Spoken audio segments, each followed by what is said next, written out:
Let's take a deep dive into a beautiful blue by Sherwin-Williams. This color was requested by one of our faithful subscribers. Thank you for doing that. I could use the help with some of these color selections. And like we do on every episode of Color Quickie, I'm gonna give you the need to know information about Tradewind. We're gonna get a bit technical in the beginning, then I'll give you some ideas on how to use it. And most importantly, at the end of the video, I got some color pairings for it. A whole color palette that you can use based around this beautiful color. So the first thing that I want to talk about is the beautiful description by Sherwin-Williams on their website, which is a great website, by the way, an excellent resource. They say, Tradewind, a breezy light blue warmed by undercurrents of green and calmed by gray. Explore a mellow marine mood in your space. And that's what I aim to do with today's color palette that we're going to get to in a second. A bit of a nautical feel, definitely leaning into the cooler vibes, the blues, all that good stuff. Now, Sherwin-Williams wasn't lying when they said there's a little bit of a green undercurrent and there's a calming of gray. What that means is essentially you have a bit of a yellow undertone that just pulls it towards green ever so slightly without making it feel teal or aquamarine. I do feel there is a sky blue sort of feel happening here. And then the gray aspect just gives it a toned down, muted, desaturated feel. Not so much that I would call it neutral or anything like that, or even like a cool gray. This color is blue. It's a light blue through and through. And we can figure out how light it is based on looking at its light reflectance value. And if you don't know what that is, this is called the LRV, and it's one of the most useful pieces of information that you can know about any color. Right on the Sherwin-Williams website, we can see that the LRV is 61, and this means that it reflects 61% of the light that hits it. Essentially, the higher that number, the closer it is to 100, the more light or white this color will appear. 61's kind of in the middle, but on the lighter side of things. And that's usually a great place to be when you're picking colors for the inside of your home, especially on your interior walls. Just a nice balanced, not too hot, not too cold, or in this case, not too dark and not too light. Generally speaking, because of that saturation, I think the majority of people wouldn't necessarily think of this as the main primary color in their home. Like if you had to pick one color to go everywhere, maybe you wouldn't go with a baby blue. But for the secondary spaces, like a bedroom or even a living room or a dining room, just areas that you want to chill and just feel a bit more cool and spa-like, maybe bathrooms, your own personal spa. That's where this color really works. You can also see in this example on the Sherwin-Williams website, you can use it as an accent wall color to a much lighter color that surrounds it. That could be a great idea. Most people think of accent colors as darker colors, but you can go with something that's not too dark, but just has a very clear difference in hue or color. As an exterior color choice, you could use it as a main body color, although it will be pretty bright. Just be mindful of the feel of your neighborhood to see if it suits it, if you even care. Also, you can use it as a front door color. So it's going to be a bit lighter and brighter and airy, but because it's blue, it'll stand out and pop against a much lighter neutral color, let's say. Now, in terms of color pairings to go alongside it, I've picked 3 wall colors and then 2 trim options for your woodwork and your baseboards. Very, very important. You got to paint those too. I'm sorry. The first color is Casablanca. And this is essentially a beige color. So there is an underlying yellow warmth. I even see a touch of orange. So it's not quite a creamy yellowy color. It has just a hint of light khaki. Like that's sort of how I interpret it. But really what you get here is just a warm neutral to play off of Tradewind, because obviously Tradewind's cooler with that blue aspect. Then you got beige.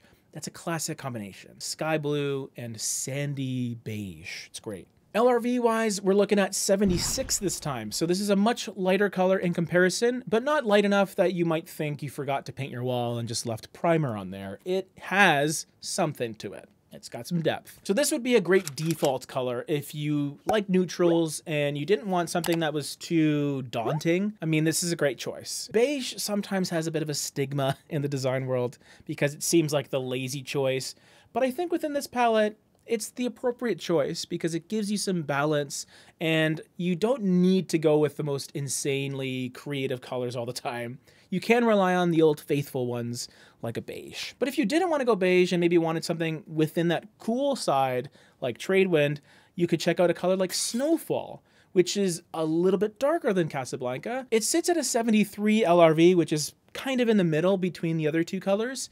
And instead of going for a more greeny leaning blue like Tradewind, this color almost has an icy cool purple, like a bit of a blue periwinkle combination, but it's very soft and subtle. It has a lot of light gray to kind of make it feel more foggy and dusty. Not a ton of vibrancy in this one, but just enough to differentiate it while still being in that semi-neutral, very subtle pastel kind of landscape. This is an awesome choice if you wanted a gray in a bedroom because it's so much more than gray. It does have those subtle undertones that do feel very calming and relaxing to me. Maybe not to you if you hate gray, but it's not gray. It's actually part of the purple family within Sherwin-Williams. So, you know, give it a break. Graders. Now to round out this whole nautical oceanic theme we're going for, naval would be my next color pairing. This is a classic navy blue by Sherwin-Williams.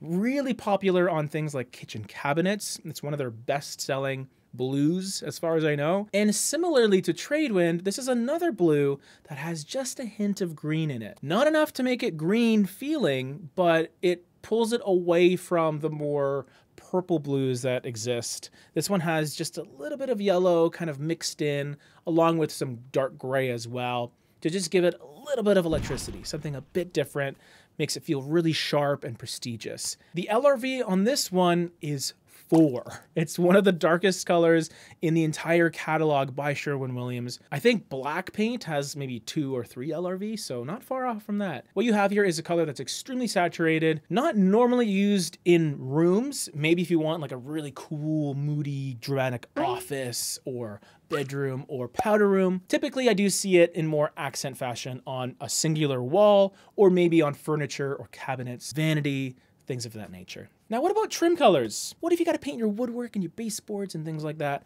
What white paint color would I suggest? Well, if we're going with this kind of sea theme, why not pick shell white?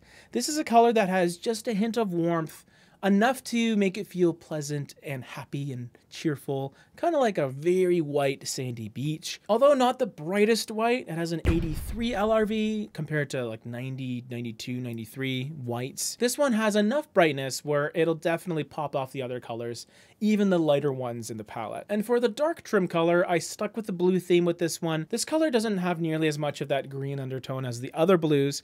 It's just a lot more gray leaning, like a slate gray blue. It's called Granite Peak, and although it doesn't look super dark when you first see it, its LRV is 14, so that's pretty low on the spectrum when it comes to lightness. But what it does do is it has enough of a contrast between all the other colors, including naval actually, where you will notice a difference between the two. It's going to give you great contrast, and it's just a fun choice, a nice alternative to black or off black trim, which some people like to do. This combines some depth, but also fits within that whole blue aquatic theme that we're going for here. Here's the palette all together. Are you feeling blue? If you are, I'll take it as a compliment because this palette's pretty cool, don't you think? We have another video right over here, and hey, if you've made it this far, you can support us by becoming a channel member and of course subscribing and liking. Those last two are free, so take your pick or do them all.